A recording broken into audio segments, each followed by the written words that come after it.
Bonjour à tous et à toutes, bienvenue sur Free Matin. Dans le débat, dans un instant, nous reviendrons donc sur la rencontre du procureur avec les banques. La rencontre a eu lieu hier. Nous reparlerons également de David Babalola, SDG de la SONEB, qui a été condamné à 3 ans de prison, 1 million d'amende et 400 millions de dommages et intérêts. Nous y reviendrons dans un instant. La une des journaux sera présentée ce matin par Kadera Chirou. Bonjour. Bonjour à vous, Nadèle Dion. Bonjour à vous, chers amis internautes. À la une des canards apparus ce jour, nous avons la 6e mandature de la Cour constitutionnelle. Les réformes sont déjà en cours d'opérationnalisation par l'actuel président Joseph Diogbenou. Les quotidiens ont titré sur le fait. Nous avons également le procès de l'honorable Atta Mohamed Renouho au tribunal de première instance de Cotonou qui n'a pas tenu hier et qui est renvoyé au 24 juillet prochain. Nous avons le procès dans le dossier de quittance falsifié à la SONEB où l'ex-directeur général David Babalola écope de 3 ans de prison ferme. Et pour finir, nous avons l'ouverture de la première session ordinaire du Conseil sectoriel du dialogue social au ministère de l'enseignement primaire et maternel. Le bulletin matinal d'information sera présenté par Carles Kitomé. Bonjour. Bonjour Nadèle, chers amis internautes, bonjour. La sortie du procureur de la République hier face aux banquiers et la condamnation de l'ancien DG de la SONEB font l'essentiel de ce rendez-vous matinal de l'information. En sport, nous parlons Coupe du Monde à quelques heures de l'ouverture de la 21e édition de la plus grande messe du foot en Russie. On va connaître le pays organisateur de celle de 2026 ce jour, mercredi. Bonjour à tous, bienvenue. Voici la une des journaux. Bonjour à nouveau, chers amis internautes. Nous démarrons par le challenge qui titre ce matin en manchette Cour constitutionnelle, nouvelle option, Joseph Diogbenou ou le défi de la jeunesse. L'opposition doit lire entre les lignes, toujours avec le challenge. Dossier faux médicaments, le procès de l'honorable Atta Mohamed Renouho renvoyé au 24 juillet prochain. La Nation, réforme à la Cour constitutionnelle. La 6e mandature opte pour des audiences publiques. Toujours avec le quotidien national d'information. Journée mondiale contre le travail des enfants. La direction générale du travail en croisade contre le phénomène. Toujours avec le quotidien national d'information, technologie de l'information, de la communication et sécurité des soins en Afrique, Cotonou accueille la CIMSA 2018 du 18 au 22 juin prochain. Nous passons au quotidien Le Génie, combat d'arguments dans l'affaire faux médicaments. Le colonel Jacques Nyampabou déculotte les 7 avocats de Mohamed Atta Renouho. Nous restons avec le quotidien Le Génie, débauche en milieu scolaire, les enseignants auteurs de grossesse sur la braise, les 4 vérités, affaire malversation financière à la SONEB. David Babalola écope de 3 ans de prison ferme. Il devra payer une amende de 1 million à 400 millions de dommages et intérêts. Nous passons au quotidien Dynamisme Info. Procès dans le dossier faux médicaments, Atta a comparu dans un état critique. Le doute sur l'impartialité du juge Azo, l'une des raisons du report de l'audience selon le confrère. Le progrès, après le procès d'hier, Mohamed Atta Renouho retourne en prison. Affaire de fausse quittance à la SONEB. David Babalola condamné à 3 ans d'emprisonnement ferme pour trafic illicite de produits de faune. 6 présumés trafiquants arrêtés avec 4 pointes d'ivoire à Cotonou. Tout ceci dans les colonnes de l'apparition de jour du quotidien Le Progrès. Libération contre le blanchiment des capitaux et le financement du terrorisme. Le Bénin prend ses dispositions en se dotant d'outils juridiques modernes. Toujours avec Libération, haute cour de justice, un nouveau président bientôt aux commandes, la preuve du bon fonctionnement des institutions hautement démocratiques. L'opinion aujourd'hui, polémique autour de la pénalisation de l'essence de la contrebande. Le gouvernement n'entend pas faire les choses dans la brutalité. Le Béninois libéré, combat d'arguments dans l'affaire faux médicaments. Nyampabou coince les 7 avocats de Atta Mohamed Renouho. Toujours avec le quotidien Le Béninois libéré. Activité de la fondation Luc Setondia Atropo Microcrédit. 20 millions aux femmes de Boycon. La presse du jour. Développement et financement des énergies renouvelables au Bénin. Jean-Claude Roussou sonne la grande mobilisation. Nous restons avec la presse du jour. Justice béninoise, David Babalola écope de 36 mois de prison. Nouvelle économie, développement local sous la 3e ère de la décentralisation, plein feu sur Niki. Des précisions aux pages 3, 4 et 5 de l'apparition du jour du canal Le Soleil Bénin Info. Politique de mobilisation des ressources à l'interne. Talon secoue le cocotier et ça bouge dans tous les sens. Le routier, mise en exécution d'une ordonnance à polémique. Le collectif des acquéreurs de Dekungbe implore l'indulgence du chef de l'État. Il dénonce dans le plan d'arrestation de l'agent immobilier Aiko Charles. Matin libre, réforme à la Cour constitutionnelle, ce qui change sous Joseph Diogbenou, le règlement intérieur modifié, 2 chambres de mise en état créées, des précisions à la page 9 de la parution du jour du quotidien. Toujours avec Matin libre, Jacques Damata à propos du nouveau code pénal béninois, un instrument de cohésion sociale ou de répression aveugle, s'inquiète-t-il. Le caribou, Ramadan, mois de prière et de jeûne à Ifanyi, André Zanon en communion avec la communauté musulmane, adepte invertébré de démission et muet depuis peu, candidat Zanaï n'a pas convaincu de sa rhétorique d'enfumeur. L'homme hanté par une débâcle en téléchargement, la science tchéquée perd tout son charme à la croisade des chemins en quête de bouée de sauvetage, titre Le Confrère en deuxième titre à la une. Dabarou, coupure intempestive et mauvaise qualité de l'eau à Parakou. Le silence coupable du directeur départemental, des précisions à la page 3 de l'apparition du jour du quotidien Dabarou. Le matinal, amendement de règlement intérieur à la haute juridiction, les audiences à la cour rendues publiques, mois de Ramadan, Mtien Bénin fait des heureux. Nous passons au quotidien. L'autre quotidien pour finir ce matin, innovation annoncée à la Cour constitutionnelle, la procédure sera désormais publique. Assemblée nationale, un nouveau code électoral introduit au Parlement. Merci à vous Kader Achirou pour la présentation de la une des journaux. Nous passons au bulletin matinal d'information, une présentation de Carles Ketomé. Mercredi 13 juin 2018, nous sommes au 164e jour de l'année, à la veille de l'ouverture de la 21e édition de la Coupe du Monde Russie 2018, 88 ans après la première édition qui a eu lieu en Uruguay en 1930. Le parquet de Cotonou est déterminé à poursuivre les cadres de l'administration bancaire qui se rendraient complices des sorties de fonds sans garantie ou avec des garanties surévaluées. C'est l'essentiel du discours du procureur de la République Ulrich Torgono au cours de la rencontre qu'il a eue avec les chargés de prêt, le service juridique et ceux qui s'occupent des risques au niveau des banques. Cette rencontre, la première du genre, annonce la reconnaissance prochaine de la responsabilité des banques dans les conflits financiers que le parquet connaît. Une façon de dire que les agents de banque seront bientôt sanctionnés pour leur complicité dans les fausses garanties bancaires. Rétablir l'ordre économique est l'objectif du parquet de Cotonou. Un extrait du discours du procureur Ulrich Torgono. Si nous avons souhaité vous avoir avant d'aller vers le directeur, c'est que nous avons constaté dans l'examen à travers l'examen des dossiers que les agents de banque contribuent au moins à un pourcentage non négligeable à ces fléaux. Il y a de la complicité à l'intérieur. Et les agents travaillent et ne pensent pas un jour aller à la retraite ou bénéficier des cotisations. Les gens travaillent comme si, bon, aujourd'hui, là, je finis avec la banque et c'est fini. Comme l'autre le disait, j'ai pris ma part. On a constaté ça dans le traitement.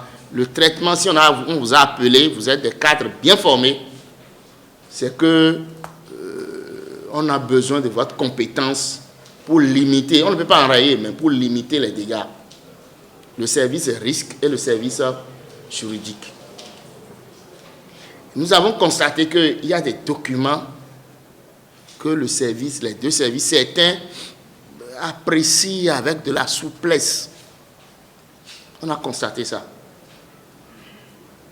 Peut-être on s'est mal réveillé, on ne sait pas, mais on a constaté que le cadre technique, il y a certains qui... Bon, peut-être il y a des crédits, des instructions. Nous sommes dans les milieux d'affaires.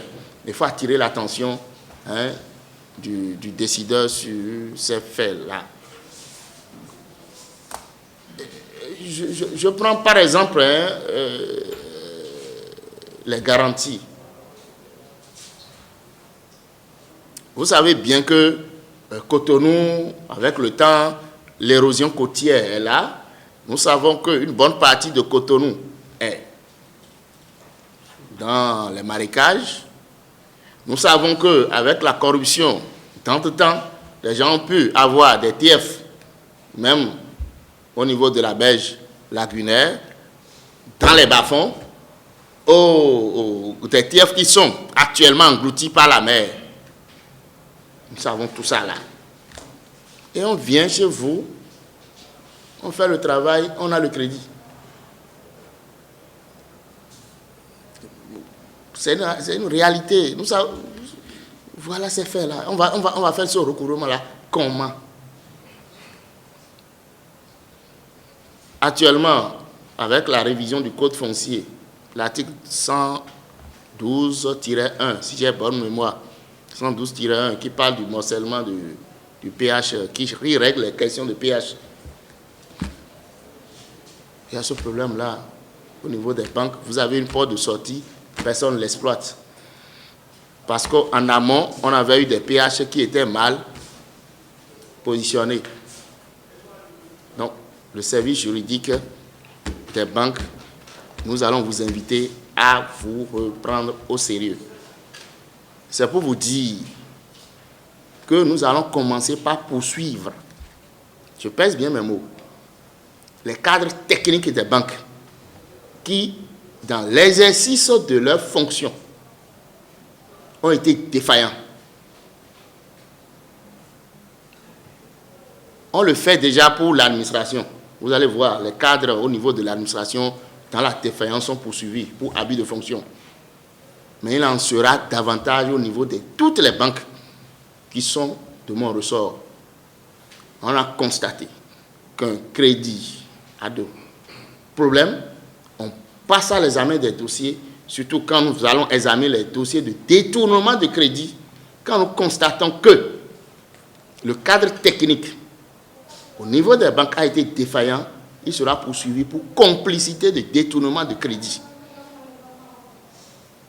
Il faudrait que ça soit clair. Et si, au niveau des banques, c'est pas pour... Si quelqu'un ne mérite pas sa place, qu'il demande simplement à laisser cette place-là.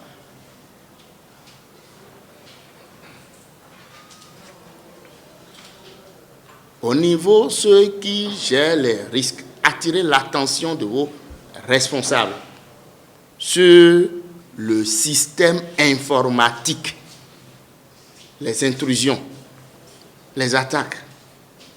Si on ne peut pas investir également là, nous allons poursuivre tous ceux qui auront participé à laisser cette faille pour que l'autre puisse venir. Parce que la connaissance, elle est perpétuelle. Les autres évoluent au niveau de la nappe des intrusions. À votre niveau également, il le faut. Donc, si vous permettez, c'est-à-dire, on ne met pas les instruments qu'il faut, on n'investit pas dans la sécurité, et les gens attaquent, et nous tous, nous devenons perdants. Nous mettons l'argent à la banque, et puis tout le monde devient perdant.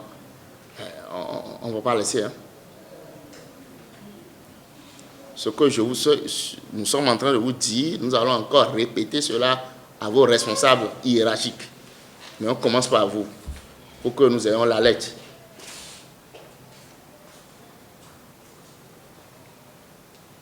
Par rapport toujours au système informatique, je sais qu'au niveau de chaque banque, vous avez des agents qui s'occupent du système informatique. Il faudrait les rappeler à l'ordre par rapport au secret professionnel. Par rapport au secret professionnel. Nous savons ce que nous disons. On ne veut pas citer des noms, mais il y en a qui ne savent pas garder leur bouche. Il faut attirer, surtout service juridique, attirer l'attention de vos responsables sur ceux qui s'occupent du service informatique là. Ils n'ont qu'à, par rapport au secret. Nous avons demandé, je vous le dis, à la police judiciaire, la DCPJ. Ce n'est pas une enquête de moralité, mais nous allons commencer par suivre certains de vos clients.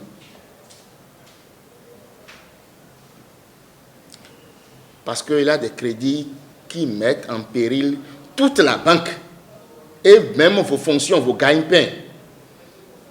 Nous allons commencer par suivre pour voir qu'est-ce qui se passe, ou bien c'est fait exprès.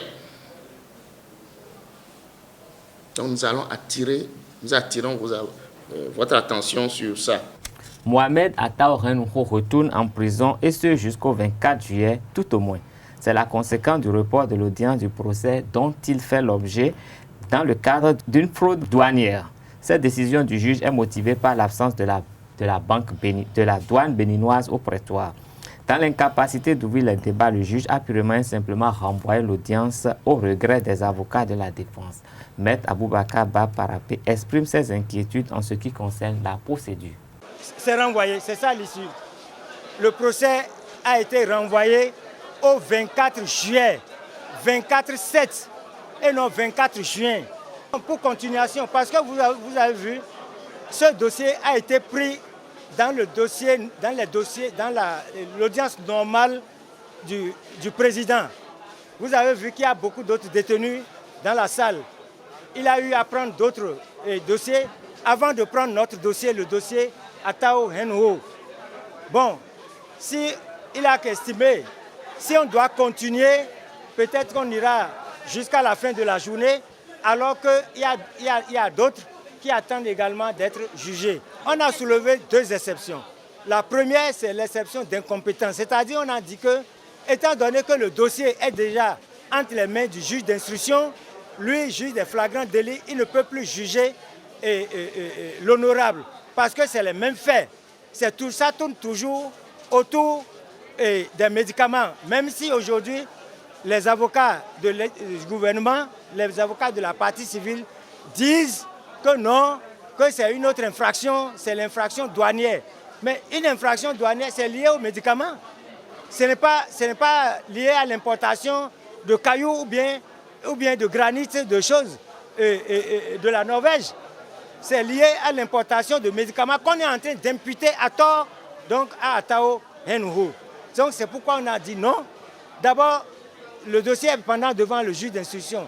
S'il avait choisi d'aller devant le juge d'instruction, le procureur a choisi de renvoyer le dossier devant le juge d'instruction. Donc c'est un choix délibéré qu'il a fait. Il ne peut plus revenir dire ah non, ce dossier-là, bon, je veux ramener ça en flagrant délit. Il risque d'avoir deux décisions contradictoires. Donc c'est pourquoi on a dit qu'il est incompétent. Deuxièmement, il s'agit de la nullité de la procédure. La nullité parce que, qu'il vous souvienne que l'honorable reste toujours honorable. Ce n'est pas ancien honorable. Il est honorable actuel de la 7e législature, couvert par l'immunité parlementaire qui n'est pas encore levée.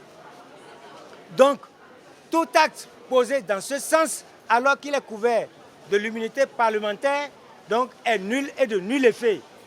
Ensuite, il n'a pas signé le procès verbal. Le procès verbal de constat, il ne l'a pas signé. Et c'est d'une nullité radicale, absolue. Donc, il serait vraiment incompréhensible pour des avocats, pour nous avocats, d'avoir ces genres d'exception et dire bon, il faut aller vite, on veut vite qu'on juge notre client. Non, ça c'est pas du droit. Il faut faire du droit, même si les gens ne respectent pas. Bon, ça a été quand même dit. Encore qu'ici, le président n'a pas dit qu'il ne respecte pas.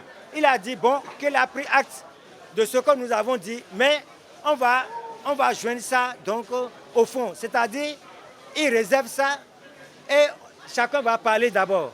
Au moins, il va rendre sa décision. C'est en ce moment il va dire si ce que nous avons dit est vrai ou c'est faux. C'est ça qu'on appelle joindre l'exception au fond.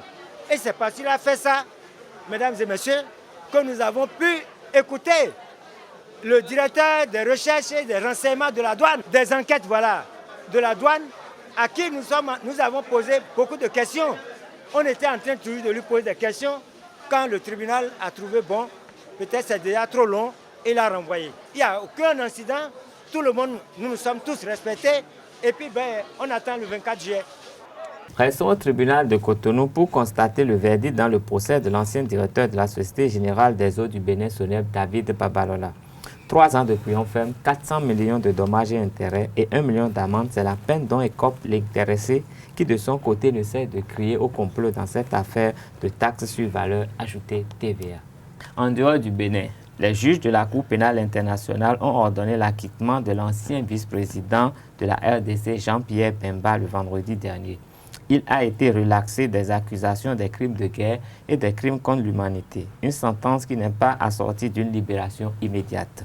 Rappelons qu'en mars 2017, Jean-Pierre Bemba avait été condamné à 1 an d'emprisonnement et une amende de 35 000 $ pour subornation de témoins lors de son procès pour crime contre l'humanité. Après ce verdict, les regards restent fixés sur la Cour, dont beaucoup espèrent une décision similaire en ce qui concerne l'ancien président ivoirien Laurent Gbagbo. Au Mali, des centaines de diplômés en situation de handicap ont observé mardi, pendant plus de 8 heures, un sit-in devant le ministère du Travail. L'objectif était de réclamer une meilleure intégration de leur catégorie sociale dans la fonction publique. Ils réclamaient le recrutement de 70 d'entre eux conformément à une décision prise par le gouvernement depuis 2012. Ce sera tout pour ce bulletin matinal. Merci de rester fidèle à Ezawe TV. Merci à vous, Carles Kitoumen, pour la présentation. Nous passons au débat sur Free Matin. Le débat sur Free Matin, nous parlons donc de la rencontre du procureur avec les banques à Cotonou. La rencontre a eu lieu hier, comme je l'annonçais. C'est une première dans l'histoire de notre pays, Kader Achirou. Oui, c'est une première dans l'histoire du parquet de Cotonou, c'est-à-dire que le parquet tienne une séance de travail ou bien une rencontre avec les responsables des banques. Hier, c'était le procureur Ulrich Gilbert Togboulon, procureur de la République, pour le tribunal de première instance de première classe de Cotonou, accompagné de son 3e, 4e et 5e substitut, qui ont tenu une rencontre avec les responsables des services juridiques et les responsables des services risques des banques de la place, en l'occurrence sur le territoire de compétence, c'est-à-dire Cotonou. Et donc, dans le cas d'espèce, on a eu à entendre beaucoup de choses. Et ça a été quand même une rencontre de vérité parce que vous n'êtes pas sans savoir qu'il y a quand même une sorte de mafia qui s'instaure et s'installe de façon permanente et je dirais même plus que permanente, je dirais même coutumière au niveau des banques. C'est-à-dire quoi? En ce qui concerne les procédures de prêt, si je veux prendre d'abord ce premier volet, vous allez voir des gens qui viennent faire des prêts avec des domaines donc, dont le TF, c'est-à-dire le titre foncier, est non valable d'abord, ou peut-être même que le terrain ou la parcelle dont on a brandi les papiers est déjà peut-être englouti par l'océan Atlantique et donc on amène des terres ainsi pour venir peut-être effectuer des prêts auprès des banques et sans aucune vérification préalable, le prêt est accordé ou parfois même en toute complicité avec les acteurs de la chaîne de vérification, le prêt est accordé. Après, quand la banque n'arrive pas à entrer en possession de ses sous, elle tente un procès à l'endroit de l'individu et ça tourne du jour au lendemain. Et lors de la réalisation des mémoires au niveau qui devront servir quand même de preuve pour l'avocat pour pouvoir défendre son client en langage juridique, ça n'arrive pas et à la finalité, la banque devient perdante. Et donc, dans le souci de pouvoir rétablir l'ordre public économique, le parquet de Cotonou a décidé de prendre les choses en main et de prendre ses responsabilités. Et ça a été également l'occasion de dire à ces différents responsables de prendre leurs responsabilités. Et le procureur a dit hier que désormais, ou même bientôt même, des cadres techniques des banques seront arrêtés, les clients seront suivis de près pour voir un peu, ce ne serait pas une enquête de moralité, mais pour voir un peu est-ce qu'ils sont en mesure de faire certains prêts. Parce que, comme l'a dit le procureur hier, il y a des crédits qui sont des crédits qui plonge toute une banque dans le chaos. Et ce qui est encore déplorable et qui a été souligné hier, le procureur demande une certaine collaboration entre les différentes banques parce qu'il y a un phénomène qui s'observe aujourd'hui, c'est-à-dire l'intéressé A vient devant la banque A pour faire un prêt et après il va à la banque B pour faire un autre prêt et après il ferme les comptes. Et l'ouverture de compte parfois aussi. Voilà. Je crois que ce n'est pas possible ça parce qu'il y a une orthodoxie bancaire pour le peu que je sais, il y a la BCAO qui régularise et tout ça. Donc il faut faire attention parce que le procureur pourrait rencontrer bientôt les patrons de la BCAO parce que c'est la BCAO en fait qui régularise tout ce qui se passe au niveau des banques et vous ne pouvez pas quitter une banque donc, et aller dans une autre banque faire un prêt. La BCAO n'accepte pas ça. La BCAO n'accepte pas ça, mais ça a été même quelque chose, même au-delà même que le procureur en parle, ce sont les acteurs eux-mêmes qui ont déploré cela, que l'individu a... J'espère que le procureur a suffisamment de données pour, parce que les banquiers n'ont pas réagi hier. Les banquiers eux-mêmes qui ont même posé le problème. C'est eux-mêmes qui ont posé le problème hier. Je ne veux peut-être pas faire la publicité à cette banque dont le responsable a dit que je suis dans telle banque aujourd'hui, telle personne me doit des fonds, il n'a pas encore recouvré les fonds qu'il me doit et automatiquement, le lendemain, j'apprends qu'il qu'il est avec la banque B et qu'il commence par faire des prêts, effectuer des activités, après il passe. Et il a donné le cas espèce d'un monsieur qui n'aimerait pas citer et dont le procureur connaît le dossier, quelqu'un de très réputé dans le pays et qui a de grosses carrosses dans le pays et qui paraît comme un grand milliardaire, mais qui doit, après de 5 banques de la place, mais qui ne fait que de faire cette transhumance bancaire. C'est-à-dire, il passe de l'argent, il doit à cette banque aujourd'hui, il va. Et ils ont encore le culot ou l'outrecuidance d'ailleurs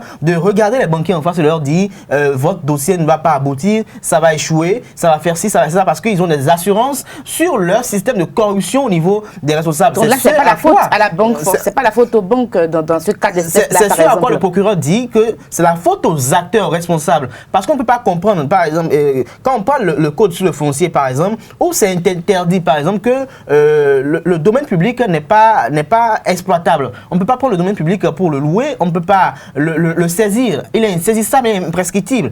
Alors, quand la banque est en mesure de contracter un prêt à un particulier avec les papiers d'un terrain qui appartient à l'État, et on dit que parce qu'il a le titre foncier, on lui fait le prêt, alors qu'on ne peut pas saisir ce domaine, alors sur quelle base le service risque et le service juridique s'est basé pour octroyer ce prêt? Alors c'est tout cela. Et l'autre côté qui a été également évoqué, qui est très important d'ailleurs, pour ma part, c'est la question du secret de professionnalisme, c'est-à-dire le secret au niveau des acteurs du secteur informatique de cette banque. Parce qu'on a noté hier une intrusion par le passé d'une banque, Ecobank, je rappelle même peut-être le nom de l'Ecobank du Niger, où il y a une intrusion qui a été rattrapée aussi au Bénin, et ça a organisé une sorte de cafouillage qui a totalement même embrouillé même les dirigeants au niveau le système financier. Et donc ça a été évoqué hier, et le procureur dit qu'il ne souhaiterait plus que des actions similaires arrivent encore pour le bonheur d'abord de la banque, parce que la banque souhaite elle-même ça. Je crois que c'est des données qu'on ne maîtrise pas en fait. Et que les banquiers ont même dit d'abord qu'il y a d'abord quelque chose qu'il faut qu'on fasse dans la psychologie des Béninois. C'est-à-dire que quand on parle de banque,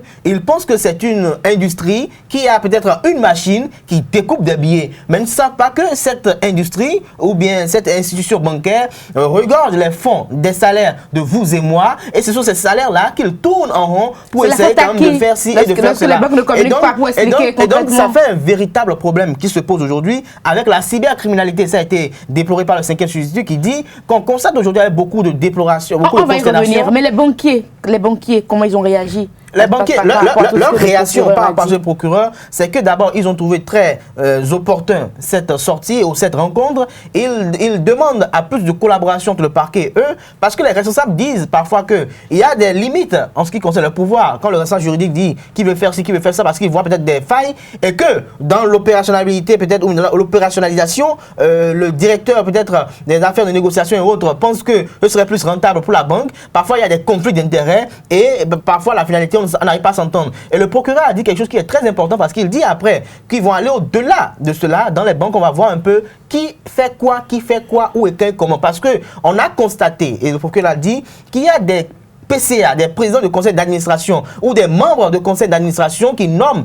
leurs copains, leurs copines au niveau des postes de responsabilité très importants. Des postes de responsabilité dont on ne peut pas mettre à décès une personne non qualifiée. La banque n'est pas une entreprise d'État. Donc la banque n'est pas une entreprise d'État. Donc je sais pas. Non, mais on parle d'ordre public et économique. La banque n'est pas une entreprise d'État. Et comme cette banque-là regorge votre salaire, mon salaire. Je suis d'accord, mais la banque n'est pas une entreprise d'État. Donc on ne peut pas aller dire aux gens, vous n'avez pas le droit de nommer de nommer carrément au conseil des ministres les banquiers. Pas nommer au conseil des ministres les banquiers. On voit que ces cadres-là sont défaillants et que c'est comme si c'est... Et maintenant qu'il faut qu'on les nomme au conseil des ministres, on va y revenir. Alors, Carles Kitomé, on va suivre un peu la rencontre du procureur, on va suivre quelques images tout à l'heure dans le journal de 19h. Carles Kitomé, il y a également le problème des cybercriminels, donc qui a été abordé hier, un problème crucial. Oui, mais en la matière, il faut avouer qu'aujourd'hui, les banquiers n'ont plus bonne presse. Dans la mesure où... Et par rapport à ce dossier? Oui, non, pas seulement par rapport à ce dossier, parce que il faut remarquer que toutes les personnes qui se plaignent aujourd'hui d'avoir des problèmes avec les banques estiment que leurs difficultés viennent du fait que les banquiers ont fait preuve de mauvaises manipulations ou ont été faux dans le traitement de leur dossier, de légèreté. Déjà, au niveau des cybercriminels, ça se dit au niveau des cybercriminels eux-mêmes qu'ils ont leurs correspondants dans les banques qui savent quand les fonds tombent sur les comptes et qui les avertissent tout de suite et ils viennent, ils font l'opération. Il n'est pas donné à n'importe qui d'aller sortir un certain montant par Western Union ou par MoneyGram. c'est très difficile, mais eux, quand ils ont des acquaintances avec eux, ça se fait très facilement. Il est sous le tas, même pas, en moins d'une heure, l'opération est terminée. Ça se dit, tout le monde le sait. Si aujourd'hui le parquet s'en saisit, je crois que c'est très bon pour la santé. Et au-delà de ça, il y a le problème des comptes dormants. Il faut remarquer qu'il y a déjà pas mal de banquiers qui sont en prison aujourd'hui parce qu'ils ont géré de façon pas trop correcte les fonds d'autrui et ils vont passer un temps en prison dans l'espoir de sortir pour en jouir. C'est des cas qui font légion aujourd'hui. Et le procureur a bien fait de taper du pied dans la fourmilière pour dire que désormais, ce serait au-delà de ça. Parce qu'il faut voir le profil des gens. On peut nommer des gens en conseil d'administration, mais pour chaque poste, il y a un cahier de charge et un profil. Si la personne n'a pas le profil, l'expérience qu'il faut et que le conseil d'administration se permet de le nommer, la justice peut s'auto-saisir parce que ça, c'est mettre en péril les avoirs, sinon les dépôts de tous les clients qui sont là. Est-ce qu'il y a des cas dans les banques où, parce que moi je vois un peu les banques, c'est quand même très très sérieux. Est-ce qu'il y a des cas où des personnes ont été nommées? Combien de banques ont fait faillite? Combien de banques ont fait faillite dans notre pays?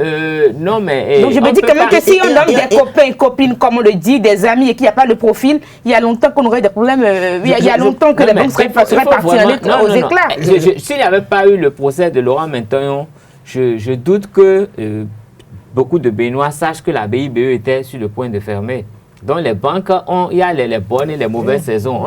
Ce n'est pas les choses qui se créent sur les toits. Il faut se rapprocher un peu de la BCA ou être dans le secteur. Je suis sûr, mais au procès de Laurent Mentagnon, par exemple, la BIBE a reconnu que dans ces textes, il aurait permis de donner quelques fonds pour pouvoir... C'est dans leurs tests. Non, si il n'y avait pas ce procès, on n'aurait pas su qu'ils étaient au bord de la faillite. C'est ce que je fais remarquer. Donc les spécialistes savaient qui étaient au bord de la faillite. Les spécialistes seulement, mais les clients non. Qu'ils étaient au bord de la... Les clients non. Les clients, comment on devrait le savoir? Beaucoup d'autres banques ont eu des problèmes. Ça flotte et puis ça se redresse. Donc, si ça se redresse. Ça se redresse parce qu'ils sont soutenus par d'autres personnes. Et il faut voir les prêts multiples. Ce n'est même pas seulement au niveau des banques, c'est au niveau des microfinances qu'il faut bien faire le travail. Parce que déjà là, il y a les gens qui ont des prêts dans toutes les structures de microfinance. Ils commencent par la banque et quand ils sont coincés au niveau de la banque, parce que c'est un peu plus compliqué, ils descendent au niveau des structures de microfinance. Donc, mais ça, ce n'est pas un grand montant qu'ils prennent. Il y a des gens qui prennent jusqu'à 20 millions, même 50 millions, 60 millions. Non, il faut vraiment fouiller pour savoir. Donc, aujourd'hui, il s'agit de synchroniser tout le système financier et national pour faciliter la tâche à tout le monde. Voir de quoi il est question.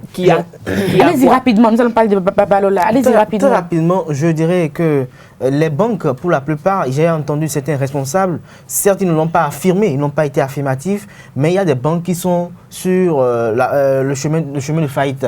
Parce que, à entendre l'argumentaire qui a été évoqué, il y a assez de fonds dehors. Et ces fonds dehors ont des problèmes à rentrer parce que, au niveau de l'ouverture des comptes, les banques aussi, dans leur désir irrésistible d'avoir plus d'abonnés, ouvrent des comptes sans que toutes les pièces requises ou peut-être recommandées soient rassemblées. Et en ce qui concerne également les pièces qu'on leur apporte, il n'y a pas ce souci d'authentification, bien de vérification. De toutes les façons, on a vu la Banque d'État, la célèbre Banque d'État, la BCB, la Banque commerciale du Bénin, pour ceux qui connaissent l'histoire, qui a fermé ses portes. Et pourtant, c'était une banque d'État. On va revenir donc sur ces questions-là. Je voudrais dire que le parquet fait bien de s'intéresser à ce dossier parce qu'aujourd'hui, nous savons qu'il y a plusieurs personnes qui aimeraient quand même que le gouvernement qui est en place là connaisse un échec cuisant. Et ce n'est pas mal trouvé de faire des prêts, de sortir d'importants fonds des banques. Et pour faire tomber le système financier. Oui. Ça peut être également une ruse. Il y a les salaires des employés. Le gouvernement aura échoué sur tous les points. D'accord, je suis entièrement d'accord avec vous. Alors nous parlons de Babalola David qui a été enfin condamné à 3 ans de prison parce qu'il faut croire que la procédure a franchement duré. Si le nouveau départ, le procureur pouvait s'occuper rien que de ça pour que les dossiers ne traînent pas, ce serait quand même bien. On vient et puis il y a report. Hier, on a vu que la douane n'était pas venue. Pourquoi? La douane est bien dans le pays. Et pourquoi elle n'était pas au tribunal? Il faut bien qu'on s'occupe également de ça, qu'on s'occupe des banques d'accord, mais qu'on s'occupe également de la maison justice.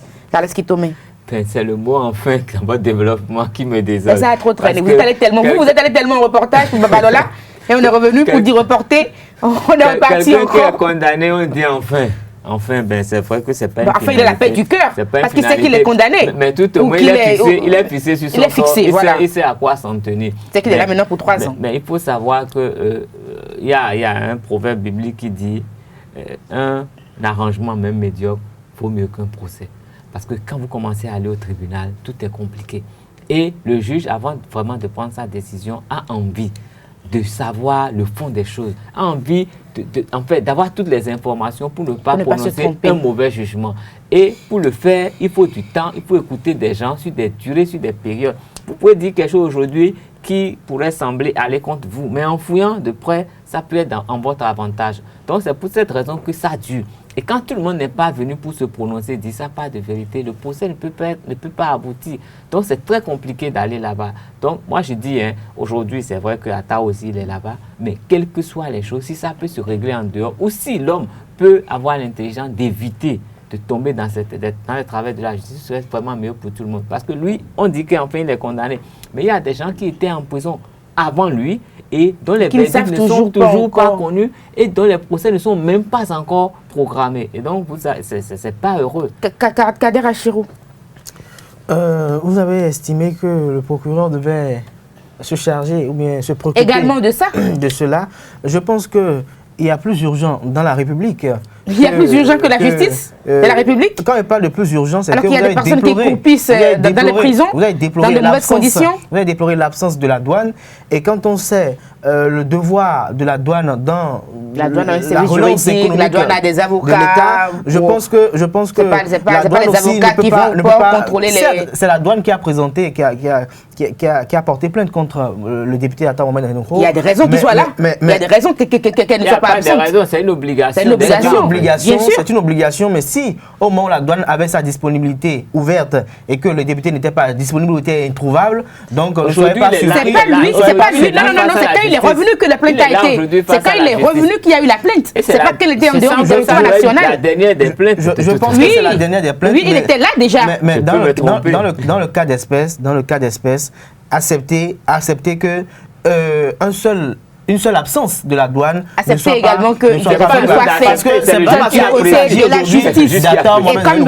C'est pas parce qu'aujourd'hui ça y est d'Atta Mohamed Henouko. Le ministre de la Justice, on le connaît, c'est un homme rigoureux. Il faut bien qu'il fasse le ménage du côté de la justice béninoise. Par le passé, ou même jusqu'à aujourd'hui, nous avons des humains, des Béninois qui sont en prison depuis des années. C'est pas normal. Ce n'est pas normal. Ce n'est pas normal. C'est pour ça que j'ai dit qu'il y a urgence à s'en occuper. Il y a beaucoup d'urgence, mais je pense que l'urgence a toujours existé. Et au fil du temps, les gouvernements successifs arrivent quand même à mettre en œuvre. Non, même pas. J'ai eu un problème un peu de sanitaire. Il y a eu quand même, que dis-je, il y a eu cet effort des gouvernements successifs à vouloir quand même pallier au voilà, j'espère que le nouveau départ va réussir à faire le ménage du côté de la justice. Avec le procureur actuel, il faut noter quand même qu'un véritable effort est fait. Il y a de la volonté. Il y a de la volonté qui est faite. Et j'ai vu le procureur dans les yeux hier, vous allez voir qu'il ne donne presque plus aucun de ces structures, tous avec les yeux rouges. Même avant, personne ne dormait également autant de Yaïboni. Personne ne dormait aussi. Je pense qu'il y a plus de complaisance. C'est pour ça que j'aime bien le président Talon. Il faut accepter qu'il y a un vent nouveau. Il faut prendre des vacances. Il y a un vent nouveau qui souffle aujourd'hui. Il y a un vent nouveau qui souffle aujourd'hui sur le pays. Et il y a une rupture avec les mauvaises manies. Il y a une rupture avec les anciennes manies ou méthodes de barbarie aujourd'hui. Du côté de la justice également, il faut que les réformes passent par là. Donc je pense merci à vous, Kader Achirou. Et le ministre, on a fait autant. Merci. En ce qui concerne la justice, je crois que le gouvernement de la rupture a quand même déjà pris les taureaux par les cornes, dans la mesure où il a été déjà recruté 77 auditeurs de justice qui vont déjà faciliter le travail de la justice et désengorger un peu les prisons. C'est très très important. Et permettre notre souhait, c'est qu'ils soient rapidement opérationnels parce qu'ils sont encore en formation, en stage et tout ça, qu'ils soient rapidement opérationnels sur le terrain. Comme ça, au niveau de chaque commune, il y aura déjà, on va régler le problème en partie avant de franchir ce palier et arriver vraiment au niveau de la prison. Et il faut bien qu'on revienne à cette affaire de vacances gouvernementales. C'est bien que nos autorités se reposent un tout petit peu. Ils ont bien le droit de se reposer. Ils sont payés pour. Oui, ils sont payés, mais ils sont payés pour se reposer également. On a envie de les avoir en pleine forme. C'est juste pour 2 ans, 3 ans. Pour faire leur travail. Donc c'est très important pour nous de les avoir en pleine forme. Il faut bien qu'on repense aux vacances gouvernementales. C'est très important. C'est très bien pour vous, chères autorités. Nous passons au sport et à l'horoscope du jour sur Free Matin. Les sports sur Free Matin, Ruth Sodedji, bonjour. Bonjour Nadia. C'est pas vous qui faites les sports, vous êtes là pour l'horoscope du jour. Bien sûr. Dans un instant. Les sports avec Larios Adjagbeno, nous parlons donc du tournoi de la solidarité, des nouvelles de ce côté-là. Oui, bonjour Nadège, bonjour chers amis internautes. Les AEFC et les Dragons ont été éliminés de la compétition hier au stade René Pleven de de Cotonou, bien sûr pas Porto-Novo, de Cotonou, suite à leur défaite respectivement face à l'association sportive de la vallée Omnisport Asvo et à l'association sportive du port autonome de Cotonou, ASPAC. Après un match nul et vierge au thème du temps réglementaire, Isaïe a été sorti de cette compétition du tournoi de la solidarité 2018 aux épreuves fatidiques des tirs au but. 1 contre 3 face à Asvo. Regardez la séance des tirs au but.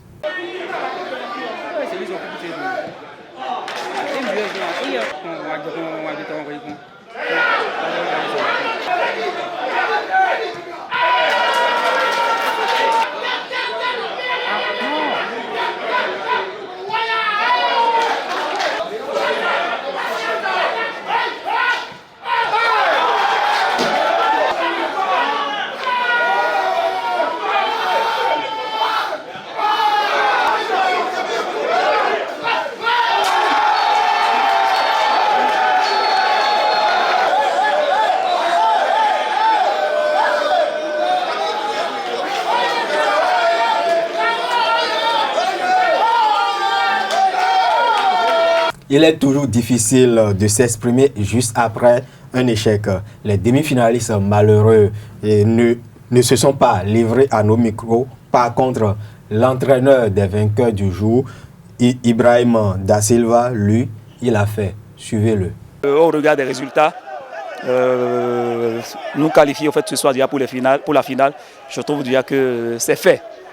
L'objectif premier, c'est que les enfants arrivent d'abord à compétitionner, pour pouvoir évaluer au fait, le travail qui se fait.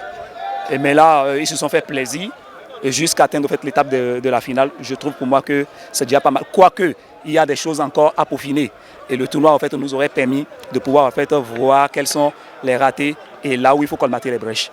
Mais ça fait partie en fait, du jeu. Hasard ou pas, je crois qu'on a tenu. N'oubliez pas qu'on a fini en fait, le match à 10. Donc on ne pouvait pas en fait, forcément posséder le ballon. On a choisi alors laisser le ballon à l'adversaire pour pouvoir défendre jusqu'à la fin. Ce qui nous a en fait marché. Et je crois que le gardien de but a été très fort. Ce n'est pas le fruit du hasard. Sur les 7 mètres en 2, ce n'est pas évident. Mais là, il a été hyper fort. Il a permis en fait, à son équipe de gagner. Dans la seconde demi-finale, l'ASPAC a éliminé le club organisateur du tournoi, les Dragons FC, en s'imposant largement 3-0. Le film des buts.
Nous allons suivre à présent les réactions des deux entraîneurs.